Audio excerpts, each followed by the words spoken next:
नमस्कार. आज नाथ महाराजांची गवळण. गवळण हे लोकसाहित्य प्रकारातील साहित्य. मुद्रण यंत्राच्या शोधामुळे लिखित साहित्याची निर्मिती आणि प्रसार याची लाट आली.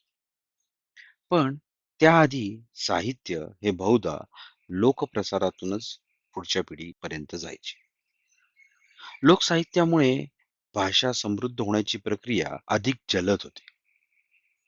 नाथ महाराजांनी भारुड, गवळण असे अनेकविध लोकसाहित्य निर्माण केलेले आहे.